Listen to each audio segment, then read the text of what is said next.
வணக்கம் நண்பர்களே.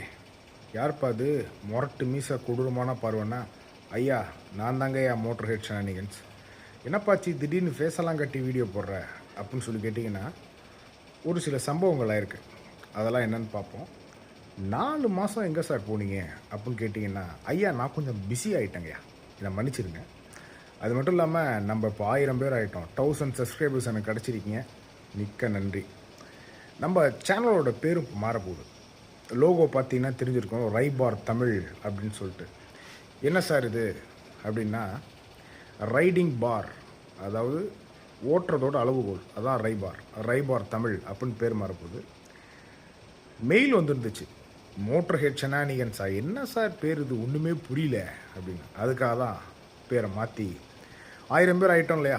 ஸோ பேர் மாற்றி இனிமேல் புது பொலிவுடன் வரப்போகிறோம், பார்ப்போம். ஓகேங்களா. நிறைய பேர் கேட்டிருந்தீங்க, sir classic 350 1 year review video போடுங்க சார், 6 months ஆகிடுச்சு சார் வீடியோ போடுங்க சார் அப்படின்னு சொல்லிட்டு போடுறேன். இனிமேல் வர வீடியோக்கள்லாம் தொடர்ந்து போடுறதுக்கு முயற்சி பண்ணுறேன். இந்த வீடியோவில் நம்ம எதை பற்றி பார்க்க போகிறோன்னா, மோட்டர் சைக்கிள் கலெக்டர்ஸை பற்றி. என்ன சார் ஆச்சு அப்படின்னு கேட்டிங்கன்னா சொல்கிறேன். முதல்ல இந்த மோட்டர் சைக்கிள் கலெக்டர்ஸில் 2 விதங்கள் இருக்குது. ஒன்று, நிறைய பைக் கலெக்ட் பண்ணுவாங்க. ஒரு ஷெட்டு மாதிரி பார்த்தீங்கன்னா ஃபுல்லாக வண்டியாக இருக்கும், ஒரு 20 வண்டி 30 வண்டி அந்த மாதிரி. இவங்களாம் கொஞ்சம் பாஷான நபர்கள். பாஷானா கொஞ்சம் ரிச்சான நபர்கள். மோட்டர் சைக்கிள் நிறையா கலெக்ட் பண்ணுவாங்க. அதெல்லாம் ஓட்டுவாங்களான்னு கேட்டிங்கன்னா எப்போயாவது ஓட்டுவாங்க, அத்தி பூத்தார் போல் ஓட்டுவாங்க. மற்றபடி காரில் தான் அவங்க போக்குவரத்தெல்லாம் இருக்கும். இதில் 2வது நபர்கள் யாருன்னா, என்ன மாதிரி இன்னும் ஒரு சில நபர்கள் மாதிரி மோட்டர் சைக்கிள் வாங்கி இதன் மாதிரி கலெக்ட் பண்ணி நல்லா பக்காவாக ரெடி பண்ணி இந்த மாதிரி எல்லாம் பளபளப்பாக வச்சுக்கிட்டு இதை ஓட்டிக்கிட்டு ஜாலியாக என்ஜாய் பண்ணிக்கிட்டு இவங்களை பற்றி தான் பேச போகிறேன் நான். என்ன சார் ஆச்சு அப்படின்னு சொல்லி கேட்டிங்கன்னா, நான் கிட்டத்தட்ட ஒரு டூர் மாதிரி போயிருந்தேன். நான் இவங்கள தான் டியூக் 390 தான் போயிருந்தேன். அப்போ முத்துகிருஷ்ணன் அப்படின்னு ஒரு நபரை மீட் பண்ணேன், ஈரோடு பைபாஸில். ஆள் நம்மள மாதிரி தான், மோட்டர் சைக்கிள் கலெக்ட் பண்ணுறவர் தான். ஆள் கொஞ்சம் எமோஷ்னலாக மென்டலாக கொஞ்சம் டவுனில் இருந்தாப்புல. அவர் என்ன சார் ஆச்சு அப்படின்னா, சார் என்னை யாருமே புரிஞ்சுக்க மாட்டாங்கிறாங்க சார். எப்போ பாரு இவ்வளவு வண்டியை கட்டிக்கிட்டு அழுகுறியடா, இதுக்கு பேசாமல் ஒரு கார் வாங்கிட்டு போயிருக்கலாமே, ஏன் பணத்தை வேஸ்ட் பண்ணுறேன்னு கேட்குறாங்க சார். நம்மளோட இது யாருக்குமே புரியல சார் அப்படின்னா. இதை பற்றி ஒரு வீடியோ நீங்கள் போடுங்க சார், இதை பற்றி கண்டிப்பாக நீங்கள் பேசுங்க சார் அப்படின்னாரு. பேசுகிறேன் சார் அப்படின்னேன். கமெண்ட்லாம் நான் கொஞ்சம் ஷை டைப் சார் அப்படின்னாரு. பரவாயில்ல, அதெல்லாம் பிரச்சனை இல்லை சார், நான் கண்டிப்பாக பேசுகிறேன்னே. ஸோ இந்த வீடியோ முத்துகிருஷ்ணன் மாதிரி நபர்கள், முக்கியமாக இந்த மாதிரி மோட்டர் சைக்கிள் கலெக்ட் பண்ணுறவங்களா இருந்தாங்கன்னா, நம்மக்கிட்ட வர முக்கால்வாசி கேள்வி இதாக தான் இருக்கும் இல்லையா. ஏன்ப்பா இவ்வளோ வண்டி வாங்குறதுக்கு ஒரு கார் வாங்கிட்டு போயிடலாமே அப்படின்னு கேட்குறாங்க, அட்வைஸ் பண்ணுறாங்க. இதுக்கெல்லாம் எப்படி சார் டேக்கிள் பண்ணுறது, இதை பற்றி நம்ம பேசுவோம் சரிங்களா. வீடியோக்குள்ளே போகிறதுக்கு முன்னாடி மறக்காமல் சப்ஸ்கிரைப் பண்ணுங்கள். இந்த வீடியோ மோட்டர் சைக்கிள் கலெக்ட் பண்ணுறவங்க யாராவது சைக்காலஜிக்கலாக இல்லை எமோஷ்னலாக டவுனாக இருந்தாங்கன்னா இந்த வீடியோ ஷேர் பண்ணி விடுங்க. அவ்வளோதான், போமா. ஓகே போகலாம். என்ன சார் பிரச்சனை, இந்த மாதிரி பைக் கலெக்ட் பண்ணுற நம்ம எல்லாரையுமே பிடிச்சி இதே மாதிரியே கார் வாங்கியிருக்கலாமே, அது பண்ணியிருக்கலாமே அப்படின்னு சொல்லி டார்ச்சர் பண்ணுறாங்க சார் அப்படின்னு கேட்டிங்கன்னா, ஏன் கிட்டேருந்தே வரேன்.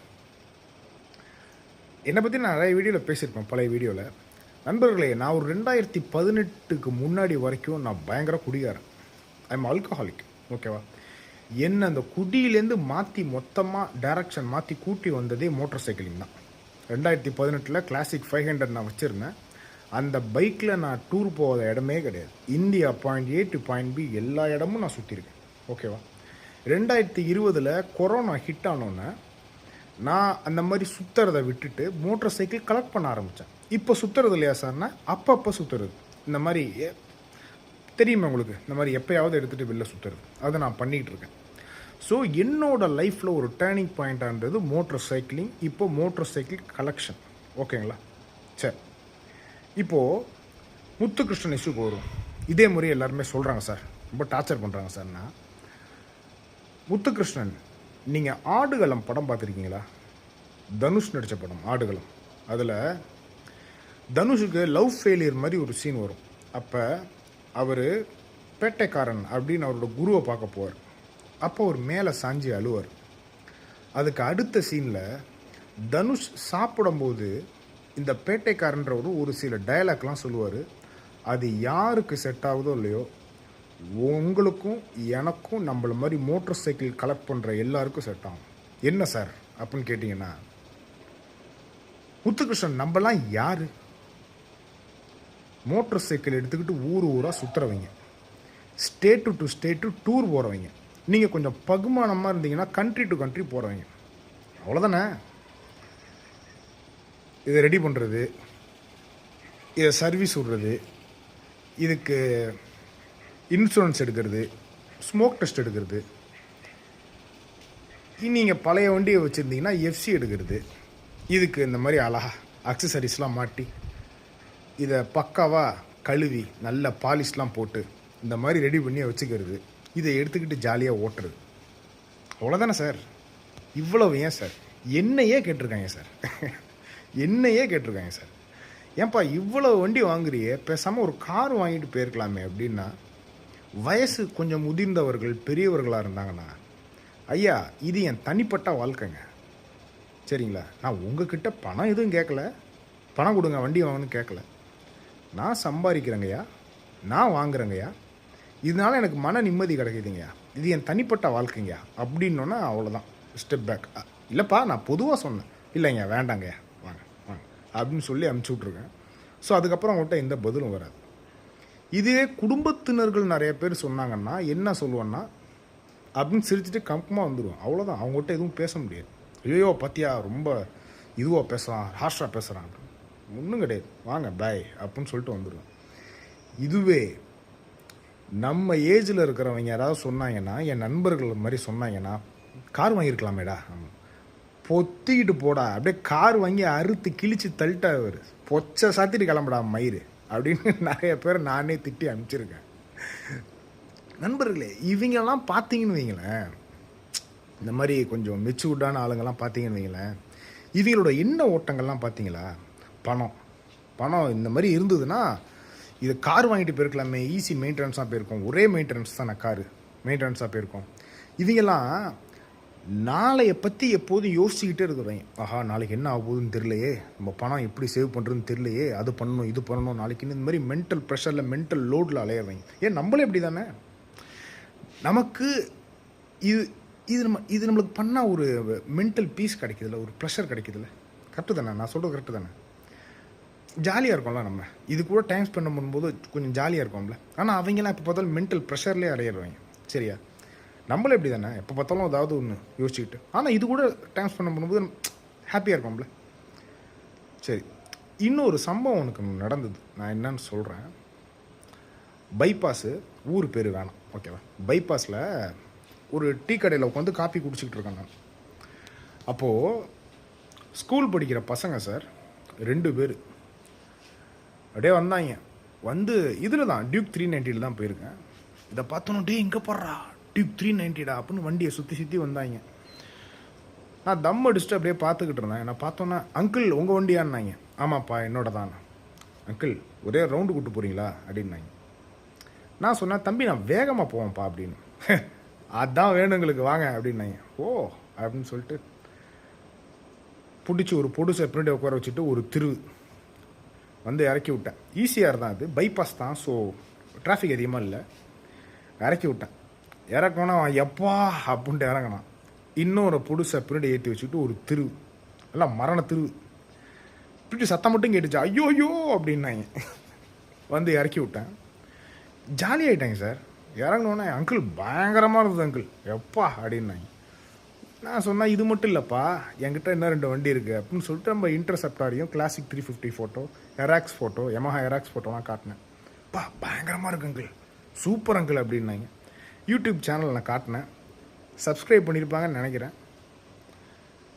அதில் விடுபட்டுக்கிட்டேன் சார் நான். பாய்ப்பா பாய் கிளம்புறேன் அங்கிள் அப்படின்னு சொல்லி கிளம்பிட்டேன். அப்போ அதில் ஒரு கூப்பிட்டு அங்கிள் அப்படின்னா, என்னப்பான்னு ஒன்று சொன்னான் சார், நான் மறக்கவே மாட்டேன் சார், மறக்கவே மாட்டேன். கூப்பிட்டான் அங்கிள் அப்படின்னா. என்னப்பா அப்படின்னா. நான் வளர்ந்தோன்னே ஒன்றை மாதிரி ஆவணையா அப்படின்னா.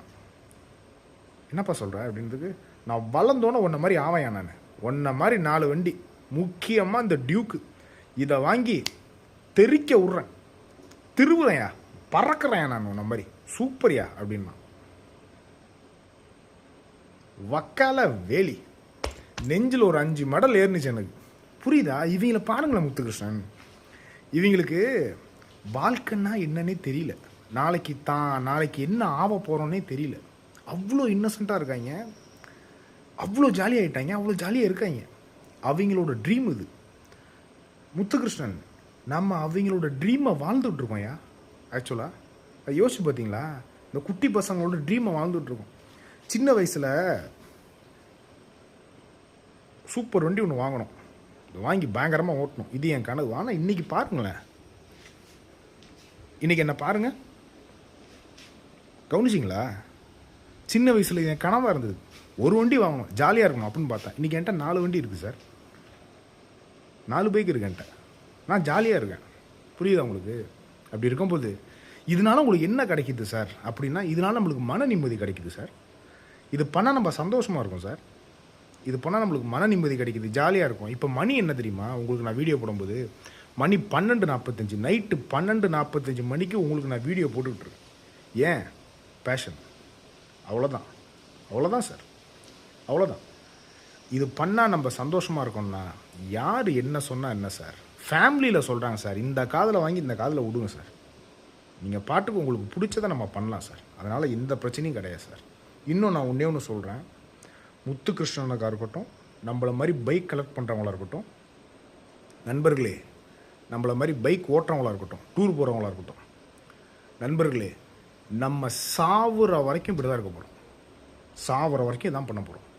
இந்த மாதிரி பைக் வாங்கிக்கிட்டு அழகாக கலெக்ட் பண்ணிக்கிட்டு, இந்த மாதிரி தொடச்சி மெயின்டைன் பண்ணிக்கிட்டு, அழகாக சர்வீஸ் விட்டு பக்கா இது மாதிரி ரெடி பண்ணிக்கிட்டு, அக்சசரிஸ்லாம் வாங்கி மாட்டிக்கிட்டு, நிம்மதியாக பைக் ஓட்டிக்கிட்டு டூர் போய்கிட்டு, இதெல்லாம் நம்ம யாருக்காவது எவன் சோத்துலையாவது மண்ணள்ளி போடுறோமா, எவனாவது நல்லா இருக்கக்கூடாதுன்னு நினைக்கிறோமா? நம்மளுக்கு இது பிடிச்சிருக்கு சார், நம்ம பண்ணிட்டு போவோம் சார், அவ்வளோதானே சார். இதில் என்ன சார் வந்துச்சு? ஓகேவா? ஆகவே திரு முத்துகிருஷ்ணன், நெஞ்சை நிமித்திக்கிட்டு புல்லட்டை ஓட்டியா, எவன் என்ன சொன்னாலும் போடா மயிறு அப்படின்னு ஓட்டியா, ஹெல்மெட்டை மாட்டிக்கிட்டு, மறக்காமல் ஹெல்மெட்டை மாட்டிக்கிட்டு டியூக்கை பிடிச்சி திருவியா, பறையா, எவன் என்ன சொல்லலான்னு பார்த்துக்கலாம். எவனா சொன்னாலும் இந்த காதில் வாங்கி இந்த காதில் விடுங்க சார், வரதை பார்த்துக்கலாம் நம்ம. ஓகேவா? ஓகே, இந்த வீடியோ இவ்வளோ தான் நண்பர்களே. அவர் தான் சொன்னார், முத்துகிருஷ்ணன் தான் சார், நீங்கள் வெளியில் போகும்போது ஹெல்மெட் போட்டு தானே போகிறீங்க, உங்கள் முகம் காட்டுறது இல்லையே, அப்படி இருக்கும்போது ஹெல்மெட் போடாமல் முகம் தெரிகிற மாதிரி வீடியோ போட்டால் என்ன சார்னார். அட ஆமாம்ல அப்படின்னு. அதனால தான் இந்த வீடியோ. ஸோ இதான் என் முகர கட்டை. ஸோ இந்த வீடியோவில் தான் நண்பர்களே.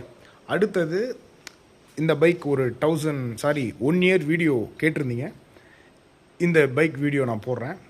அடுத்தது இதில் ஒரு சில சம்பவங்கள் பண்ணியிருக்கேன். என்ன சார் மறுபடியும் சம்பவன்றீங்க? ஒன்றும் இல்லை, பதறாதீங்க. இதில் என்ன ஆச்சுன்னா, இதில் நான் அந்த ஃபியூல் எக்ஸ்ப்ரோ ப்ளஸ் கழட்டிட்டேன் அப்படின்னு சொன்னேன் இல்லையா, இப்போது அந்த பிக்கி பேக் ECU போட்டிருந்தேன் இல்லையா, பவர்ட்ரானிக்ஸ், அதையும் கழட்டிட்டேன். ஏன் சார் கழட்டினீங்கன்னு கேட்டிங்கன்னா, ஐயா 100 கிலோமீட்டரில் வீலி பாப் ஆஃப் ஆகுதுயா. அதில் 100 கிலோமீட்டரில் வீலி தூக்குதுங்கய்யா, இந்த கண்டார் வழி தூக்குது. சாரி, கட்டாவரத்தை பேசிட்டேன், மன்னிச்சிங்க.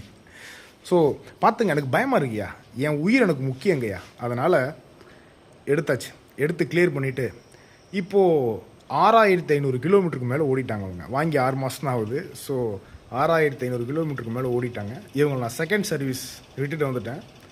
இப்போ எப்படி சார் இருக்குது, அதை பற்றி அடுத்த வர வீடியோவில் நம்ம கண்டிப்பாக பேசுவோம். இந்த பைக்கு 1 இயர் ரிவ்யூ வருது, அதுக்கப்புறம் இந்த பைக்கு 6.5 months ரிவ்யூ நான் கண்டிப்பாக போடுறேன். ஸோ இந்த வீடியோவில் தான் நண்பர்களே, நீங்கள் நம்ம சேனலை சப்ஸ்கிரைப் பண்ணலன்னா மறக்காமல் சப்ஸ்கிரைப் பண்ணுங்கள். நம்மளை மாதிரி பைக் கலெக்டர் யாராவது எமோஷ்னலாக டவுனாக இருந்தாங்கன்னா இந்த வீடியோவை மறக்காமல் ஷேர் பண்ணி விடுங்க. நம்ம கண்டிப்பாக அடுத்த வர வீடியோக்களில் நிறையா பேசலாம். இந்த வீடியோவில் தான். நன்றி, வணக்கம்.